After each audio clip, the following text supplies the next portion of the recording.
Internet వినియోగించే ప్రతి ఒక్కరికి పరిచయం ఉన్న పదం ఈమెయిల్. కొన్ని అప్లికేషన్లు ఉపయోగించేందుకు ఫోన్ నెంబర్ ఆప్షనల్గా ఇచ్చినా చాలామంది ఈమెయిల్ అడ్రస్నే ఎక్కువగా వినియోగిస్తారు. అయితే నకిలీ ఈమెయిల్స్తో ఏమార్చుతూ సైబర్ నేరగాళ్లు అనేక మంది నుంచి కోట్లు కొల్లగొడుతున్నారు. ఒక్క క్లిక్తో జీవితాలే తలకిందులవుతున్నాయి. కేటుగాళ్లు ఇలాంటి మాయాజాలంతో ఎంతోమందిని బోల్తా కొట్టిస్తున్నారు. ఈమెయిల్ మోసాలు జరుగుతున్న తీరు, అప్రమత్తతపై సైబర్ నిపుణులు వెంకట్తో ఈటీవీ ప్రత్యేక ముఖాముఖి. ప్రస్తుత డిజిటల్ యుగంలో ప్రతిదీ ఆన్లైన్లోనే అయిపోతుంది. ఇంటర్నెట్ వినియోగించే ప్రతి ఒక్కరికి ఈమెయిల్స్ గురించి కొత్తగా చెప్పాల్సిన అవసరం లేదు. అయితే ఏ అప్లికేషన్ని వినియోగించాలన్నా, ఏ సేవను పొందాలన్నా కూడా ఇప్పుడు ఈమెయిల్ తప్పనిసరి అయిపోయింది. ఇదే సైబర్ నేరగాళ్ళకి అవకాశంగా మారింది. ఇటీవలి కాలంలో లక్షల రూపాయలు పోగొట్టుకుంటున్నారు బాధితులు. అయితే ఈ ఈమెయిల్స్ వల్ల ఎలాంటి మోసాలు జరుగుతున్నాయి, ఎలాంటి జాగ్రత్తలు తీసుకోవాలనేది మనతో పాటు పంచుకునేందుకు మనతో పాటు ఉన్నారు వెంకట్ మాదాల గారు ఉన్నారు. ఆయన అడిగి మరిన్ని వివరాలు తెలుసుకుందాం. వెంకట్ మాదాల గారికి దాదాపుగా సైబర్ సెక్యూరిటీ బ్యూరోలో 20 ఏళ్లకు పైగా అనుభవం ఉంది. ఆయన అడిగి తెలుసుకుందాం. సార్, అసలు ఫస్ట్ మీ గురించి చెప్పండి సార్. నా పేరు వెంకట్ మాదాల. దీని సైబర్ సెక్యూరిటీలో మనం 20 ఏళ్ళ నుంచి వర్క్ చేస్తున్నాం. బట్ ఐటీ ఇండస్ట్రీలో 30 ఏళ్ళ నుంచి చేస్తున్నాము. ఈమెయిల్ వాడడం వల్ల సమస్యలు అంటే ఈమెయిల్ ఒక కమ్యూనికేషన్ సాధనం. మనం ఎవరికైనా మనం మెసేజ్ పంపించాలన్నా కూడా, తీసుకురావాలన్నా కూడా, బ్యాంక్తో మాట్లాడుకోవాలన్నా, మనం ఎవరికైనా కమ్యూనికేషన్ చేసుకోవాలన్నా కూడా మనం ఈమెయిల్ వాడుతున్నాం. కాబట్టి ఈమెయిల్ ఒక సాధనం కింద వాడుతున్నాము. కానీ అదే సాధనం అనే దాన్ని వాడుకొని వీళ్ళు మనకి అడ్వాంటేజ్ వాడుతున్నారు. కొంచెం మంది దాన్ని దురుపయోగించి కూడా చేస్తున్నారు. సో అంటే ఈ ఈమెయిల్స్ మోసాలు ఎన్ని రకాలుగా ఉన్నాయి, అసలు ఎలా జరుగుతుంటాయి సార్ ఈమెయిల్ మోసాలు?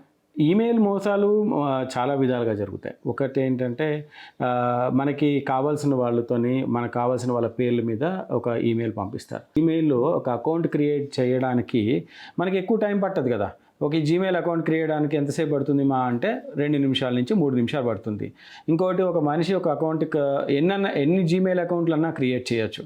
కాబట్టి మనము మన పేరు 100 పేర్లు పెట్టచ్చు, ఒకే అకౌంట్ క్రియేట్ చేయొచ్చు. 100 జీమెయిల్ అకౌంట్లకి 100 పేర్లు వాడుకోవచ్చు. ఒక జీమెయిల్ ఎందుకు వస్తారు మన దగ్గరికి ఈమెయిల్ పంపించడానికంటే మన ఇన్ఫర్మేషన్ తీసుకోవడానికి, మన గురించి అంటే మన పేరు గురించి కానీ, లేకపోతే మన బ్యాంక్ డీటెయిల్స్ గురించి కానీ, లేదంటే మన బంధువుల గురించి ఇన్ఫర్మేషన్ కానీ, లేకపోతే మన మ్యారేజ్ ఇన్ఫర్మేషన్ కానీ, ఏది అన్నా కూడా మన దగ్గర నుంచి ఇన్ఫర్మేషన్ లాగడం కోసం ఒక ఈమెయిల్ వస్తుంది. సార్, ఇప్పుడు మన ఫోన్కి చాలా రకాల మెసేజ్లు వస్తుంటాయి, మనకు తెలియని మెయిల్స్ వస్తూ ఉంటాయి. అసలు మనం ఒక్కసారి కూడా దాని గురించి సెర్చ్ చేసి ఉండం, కానీ అనేక రకాల ఇప్పుడు జాబ్ నోటిఫికేషన్లు అని, లేక కొన్ని సంస్థల పేరుతోటి ఇలా వస్తూ ఉంటాయి. అవన్నీ నిజంగానే అవి నకిలీ మెయిల్సా లేకపోతే నిజమైన మెయిల్సా అని ఎలా గుర్తించాలి, ఎలా తెలియాలి సార్ వినియోగదారులకి? Very good. సో చాలా మంచి ప్రశ్న. దీనికి ఒకటే సమాధానం ఏంటంటే, ఇప్పుడు మనకు ఫర్ ఎగ్జాంపుల్ మనం ఒక బ్యాంక్తో స్టేట్ బ్యాంక్ ఆఫ్ ఇండియాలో మన అకౌంట్ ఉంది. స్టేట్ బ్యాంక్ ఆఫ్ ఇండియాలో అకౌంట్ ఉన్నప్పుడు మనకి స్టేట్ బ్యాంక్ ఆఫ్ ఇండియా నుంచి మెయిల్స్ వస్తాయి. హెచ్డిఎఫ్సి బ్యాంక్ నుంచి కానీ, లేకపోతే ఐసిఐసిఐ బ్యాంక్ నుంచి కానీ, లేకపోతే మనకు తెలియని బ్యాంక్ నుంచి మనకు మెయిల్ వచ్చినప్పుడు దాన్ని ఎందుకు చూడాలి? మనం ఓపెన్ చేయలేదు కదా మన అకౌంట్, మన స్టేట్ బ్యాంక్. సో మన ప్రికాషన్, మన జాగ్రత్తలు మనం తీసుకోవాలి. సార్, ఇప్పుడు కొన్ని సంస్థల పేరుతోటి వ్యక్తులకు కావచ్చు లేదా సంస్థలకు కావచ్చు ఒక అక్షరం అటు ఇటు మార్చి నిజంగానే ఒరిజినల్ మెయిల్స్ లాగా పంపిస్తూ ఉంటారు మెయిల్స్. అలాంటి వాటి పట్ల ఎలాంటి జాగ్రత్తలు తీసుకోవాలి సార్? ఏంటి ఆ రకమైన మోసాన్ని ఏమంటారు సార్? దీన్నే ఫిషింగ్ మెయిల్సే అంటారు. ఎవరైతే ఉన్నారో ఒక చిన్న అక్షరం మార్పు, అంటే ఫర్ ఎగ్జాంపుల్ ఇప్పుడు ఒక పేరు ఉంది, ఆ పేరులో ముందో వెనుకనో ఒక చిన్న అక్షరం వేసి ఆ అక్షరం నుంచి పంపిస్తారు.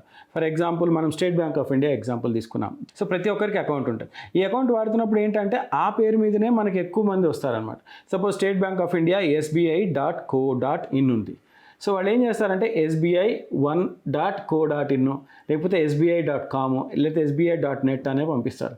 అయితే ఎందుకు పంపిస్తారు ఈ మెయిల్ అంటే, ఈ మెయిల్ పంపించే దగ్గర నుంచి మీకు ఒక చిన్న ఇన్ఫర్మేషన్ వస్తుంది. మీకు ఒక అటాచ్మెంట్ రావచ్చు దాంట్లో నుంచి, ఒక QR కోడ్ రావచ్చు దాంట్లో నుంచి, లేదంటే ఒక చిన్న వాయిస్ మెసేజ్ రావచ్చు దాంట్లో నుంచి అటాచ్మెంట్ కింద. సో ఇవి ఏదన్నా కూడా, సపోజ్ ఎగ్జాంపుల్ తీసుకుందాం, మనకి బ్యాంక్ వాళ్ళు మనకు పంపించేది ఏంటి, మన బ్యాంక్ అకౌంట్ బ్యాలెన్స్ పంపిస్తారు. మంత్లీ మన ఫిక్స్డ్ డిపాజిట్స్ కానీ, లేకపోతే మన బ్యాంక్లో ఉన్న బ్యాలెన్స్ కానీ, మనం UPI ట్రాన్సాక్షన్స్ ఇవన్నీ డౌన్లోడ్ చేసుకుంటాం. ఒక్కసారి ఆ ఫామ్ మనం డౌన్లోడ్ చేసుకుంటే దాంట్లో మనకి మాల్వేర్ వస్తుంది. ఆ మాల్వేర్ ఏం చేస్తుంది, మన సిస్టంలో నుంచి కానీ మన ఫోన్లో డౌన్లోడ్ చేసిన ఆ ఈమెయిల్ అటాచ్మెంట్ మనం వెరిఫై చేసుకోకుండా డౌన్లోడ్ చేస్తే అది కావాల్సినంత ఇన్ఫర్మేషన్ మన దగ్గర నుంచి మన గురించి కలెక్ట్ చేస్తుంది. సార్ సాధారణంగా మొబైల్కి స్పామ్ కాల్స్ వచ్చినప్పుడు ట్రూ కాలర్ ద్వారానో లేదా ఏదో ఒక రకంగా తెలుస్తుంది. ఈ స్పామ్ మెయిల్స్ కూడా వస్తుంటాయి. అసలు ఈ స్పామ్ మెయిల్స్ అంటే ఏంటి, వాటి పట్ల తీసుకోవాల్సిన జాగ్రత్తలు ఏంటి సార్? Very good. దీనికి 2 రకాలుగా జాగ్రత్తలు తీసుకోవచ్చు. ఒకటి ఏమో ఇప్పుడు ఎవరైతే జీమెయిల్ ఉందో, హాట్మెయిల్ ఉందో, బ్యాంకింగ్ ఎవరైతే ఈమెయిల్ ప్రొవైడర్స్ ఉన్నారో వీళ్ళు కూడా మంచి ఏఐ బేస్డ్గా చాలా టూల్స్ బిల్డ్ చేస్తున్నారు. మీకు నేను చూపిస్తాను అది. సో బిల్డ్ ఎలా చేస్తున్నారంటే, ఒక మెయిల్ వచ్చినప్పుడు దానికి వచ్చే అటాచ్మెంట్ కానీ, దాంట్లో వచ్చే ఇన్ఫర్మేషన్ కానీ, క్యూఆర్ కోడ్ కానీ, ఏదన్నా లింక్ కానీ, హైపర్ లింక్, ఒక లింక్ వస్తుంది, ప్లీజ్ క్లిక్ దిస్ లింక్, ఈ లింక్ని క్లిక్ చేయండి, మీరు కేవైసీ అప్డేట్ చేయండి. మోస్ట్ ఫేమస్ ఎగ్జాంపుల్ ఏంటంటే, మనకి మెయిల్ వచ్చి మీ కేవైసీని అప్డేట్ చేయాలి 1 ఇయర్కి ఒకసారి, 2 ఇయర్స్కి ఒకసారి అని ఒక మెయిల్ వస్తుంది. దాన్ని మనం వెళ్ళి క్లిక్ చేయాలి. అది క్లిక్ చేయగానే ఆటోమేటిక్గా అది ఒక సిస్టంలోకి తీసుకెళ్తుంది. అక్కడ మన యూజర్ ఐడి, మన పాస్వర్డ్, మన అకౌంట్ నెంబర్ అవన్నీ అడుగుతుంది అన్నమాట. ఇవన్నీ మనం ఎప్పుడైతే ఇవ్వడం మొదలు పెడతామో ఆ ఇన్ఫర్మేషన్ ఒక ఫిషింగ్ సైట్ వాళ్ళు తీసుకుంటారు. సార్ ఇందాక మీరు అన్నారు కేవైసీతో మోసాలు అనేది. సో ఈ ఈమెయిల్స్ పంపించి కేవైసీ చేసుకోవాలంటూ చేసే మోసాలు ఒక ఎత్తు అయితే, వీటిలో మోసపోయే వాళ్ళు చదువుకొని వాళ్ళు ఉన్నారంటే ఏమో అనుకోవచ్చు, కానీ ఉన్నత విద్యావంతులు కూడా ఉంటున్నారు. ఎలా చూడాలంటారు? ఓకే, దానికి మనకి అందరికి కూడా మనకి చాలా ఇంపార్టెంట్ విషయం ఏంటంటే పైసలు, మనీ. సో ఇక్కడ మనం అబ్జర్వ్ చేయాల్సింది ఏంటంటే, ఏదైతే కీలకమైన విషయాలు ఉంటాయో వాటిని మీదనే మనని వాళ్ళు పంపిస్తారు. సో కేవైసీ అనేది ఏంటి, మన బ్యాంక్ ఆపరేట్ చేయడం కోసం. సో ఈ బ్యాంక్ ఆపరేట్ చేయడం కేవైసీ కాబట్టి ప్రతి ఒక్కరు దాన్ని కంపల్సరీగా చేస్తారు. ఇప్పుడు మీకు పెన్షన్ రావట్లేదు, మీకు నెక్స్ట్ మంత్ పెన్షన్ కావాలి అంటే మీ ఆధార్ కార్డ్ డీటెయిల్స్ పంపించండి. మీ బ్యాంకుని మీరు అకౌంట్ ఖాతా వాడుతూ ఉండాలి అంటే మీ స్టేట్ బ్యాంక్ మీరు కేవైసీ అప్డేట్ చేయండి. ఆటోమేటిక్గా మనం ఇవన్నీ చేస్తాం కదా. సార్ ఈ ఈమెయిల్స్ ఫ్రాడ్స్కి సంబంధించి ముఖ్యంగా మాట్లాడుకోవాల్సింది ఫిషింగ్ స్కామ్ సార్. ఈ ఫిషింగ్ స్కామ్ అంటే అసలు ఏంటి, ఈ ఫిషింగ్ స్కామ్ అనేది ఎలా జరుగుతుంది సార్? సోషల్ ఫిషింగ్ స్కామ్ అంటే సింపుల్గా ఒక రకమైన సోషల్ ఇంజనీరింగ్ అటాక్ అంటారు. సోషల్ ఇంజనీరింగ్ అంటే మనకు సంబంధించిన మన పరిస్థితులు, మన బంధువులు, మన ఆఫీసు, మన వ్యవహారం రిలేటెడ్ ఇన్ఫర్మేషన్ని మనం తీసుకొచ్చి ఒక ఈమెయిల్ ద్వారా కానీ, ఒక టెక్స్ట్ మెసేజ్ ద్వారా కానీ, ఒక ఫోన్ కాల్ ద్వారా కానీ మనకు పంపిస్తారు. మనం గమనిస్తే స్పియర్ ఫిషింగ్ అని అంటారు. దీంట్లో మల్టిపుల్ రకాలు ఉంటాయి. ఒకటి స్పియర్ ఫిషింగ్ అంటే ఒక వ్యక్తిని కానీ, ఒక వ్యవస్థను కానీ వాళ్ళని టార్గెట్ చేస్తూ, అంటే డైరెక్ట్గా వాళ్ళ ఇన్ఫర్మేషన్ గ్యాదర్ చేస్తూ వాళ్ళ కోసము ఒక ఇన్ఫర్మేషన్ క్రియేట్ చేసుకుని పంపించింది ఇండివిజువల్ కానీ, అది స్పియర్ ఫిషింగ్ అవుతుంది. దాంట్లో ఇంకొక రకం ఉంది, విషింగ్ అంటారు. విషింగ్ అంటే ఏంటంటే మన వాయిస్ అనమాట. ఇప్పుడు ఏఐ టూల్స్ వచ్చినాయి. సో మన గొంతుని అనుకరిస్తూ, మన గొంతుని కానీ, మన బంధువులు కానీ, మన ఫ్రెండ్స్ని అనుకరిస్తూ మన కోసం మన ఇన్ఫర్మేషన్ గ్యాదర్ చేయడానికి వచ్చేది విషింగ్ అవుతుంది. మూడోది ఈమెయిల్ ఫిషింగ్, మోస్ట్ డిస్ట్రిబ్యూటెడ్ అనమాట. సో ఇదంతా ఏంటంటే ఇంకొకటి లెజిటిమేట్, అంటే మనకి దైనందిన జీవితాల్లో మనకి రెగ్యులర్గా వచ్చే ఏదైతే మెయిల్స్ ఉన్నాయో దాన్ని అనుకరిస్తూ వచ్చే మెయిల్సే ఇవి. అవుట్ ఆఫ్ బ్లూ రాదు. ఫర్ ఎగ్జాంపుల్ మనకి తెలియని వాళ్ళ దగ్గర నుంచి రాదు ఈ మెసేజ్. క్లోన్ ఫిషింగ్ అంటే డూప్లికేట్ అంటే బేసిక్గా మీకు ఒరిజినల్ మెసేజ్ వస్తుంది, బట్ దాంట్లో కింద ఒక చిన్న లింక్ వస్తుంది అనమాట. ఆ లింక్లో ఏం చేస్తారంటే, ఈ లింక్ క్లిక్ చేయండి, మీ డేటా అప్డేట్ చేయండి అని వస్తుంది. సో ఆ డేటా వచ్చేదాన్ని క్లోన్ ఫిషింగ్ అంటారు. కొంతమంది కొత్తగా జాబ్ కోసం సెర్చ్ చేసేవాళ్ళు Naukri.comలను లేదా అందులో అప్లోడ్ చేస్తుంటారు వాళ్ళ ప్రొఫైల్, లేదంటే కొన్ని సంస్థల్లో ఉద్యోగానికి అప్లై చేసుకొని ఉంటారు. అలాంటప్పుడు కూడా వాళ్ళకి కొన్ని మెయిల్స్ వస్తుంటాయి. సో ఆ సమయంలో కొన్ని అపరిచిత మెయిల్స్ కూడా వస్తుంటాయి. అలాంటి సందర్భాలలో ఎలాంటి జాగ్రత్తలు తీసుకోవాలి, ఎట్లా గుర్తించాలి సార్ అవి నిజమా కాదా అని? ఓకే, ఇప్పుడు జాబ్ సపోజ్ మనకు ఒక కంపెనీ నుంచి మనకి ఇంటర్వ్యూ అటెండ్ అవ్వమని చెప్పి మనకి ఇన్ఫర్మేషన్ వచ్చింది. ఒక కంపెనీ ఉన్నప్పుడు మనం ఏం చేయొచ్చు అంటే, ఇప్పుడు ఇందాక మనం చేసినట్టు ఆ కంపెనీ గురించి కొంచెం ఇన్ఫర్మేషన్కి వెళ్ళొచ్చు, ఇంటర్నెట్కి వెళ్ళి టైప్ చేయొచ్చు. ఫర్ ఎగ్జాంపుల్ ఒక x.com అనే కంపెనీ నుంచి వచ్చింది. ఈ లింక్డ్ఇన్కి వెళ్ళి ఆ కంపెనీ ఉందా లేదా, ఆ కంపెనీలో ఎంతమంది ఎంప్లాయీస్ ఉన్నారో మనం చెక్ చేసుకోవచ్చు. నెంబర్ 1. నెంబర్ 2, దానికి కంపెనీ రిజిస్టర్కి వెళ్ళి కానీ ఇంటర్నెట్కి వెళ్తే ఆ కంపెనీలో ఎంప్లాయీస్ ఎంతమంది ఉన్నారు ఏంటి.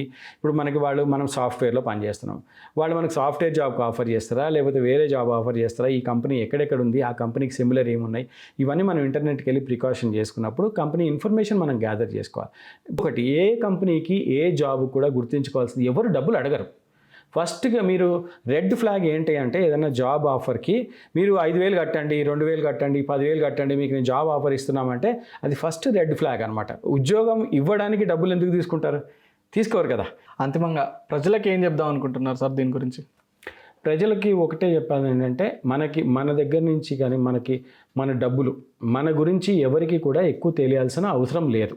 ప్రతి ఒక్కరూ ఇప్పుడు మన ఫ్రెండ్స్ కానీ మన బ్యాంకర్ కానీ మనకి ఇన్కమ్ ట్యాక్స్ నుంచి వచ్చేది కానీ లేకపోతే ఏదైనా ఇన్ఫర్మేషన్ వాళ్ళు ఒకసారి కాకపోతే రెండోసారి మూడోసారి ట్రై చేస్తారు మన కోసం. అది ఉండండి, ఒక్కసారికి ఫోన్ చేసి ఎవరు కట్ చేయరు. సో ఆ ఇన్ఫర్మేషన్ కూడా చూసుకోండి, జాగ్రత్త పడండి. అంటే మనకి ఫోన్ కాల్ వస్తున్నా మన ఈమెయిల్ వస్తున్నా కూడా వీళ్ళు మనకి ఎందుకు చేస్తున్నారు, వీళ్ళు మనకు చేయాల్సిన అవసరం ఉందా లేదా అనేది మనం చూసుకోవాలి. ఈ ఈమెయిల్స్ ఫ్రాడ్స్కి సంబంధించి మోసాలు ఎలా జరుగుతున్నాయి, అలాగే తీసుకోవాల్సినటువంటి జాగ్రత్త చర్యలు ఏంటనేది ఇప్పటివరకు వెంకట్ మాదాల గారు చెప్పారు. అలాగే వీటితో పాటు స్వీయ అప్రమత్తతే శ్రీరామ రక్ష అనే విషయాన్ని మాత్రం ప్రతి ఒక్కరూ గుర్తుంచుకోవాలి. కెమెరామెన్ కేవీ రావుతో పవన్, ఈటీవీ న్యూస్, హైదరాబాద్.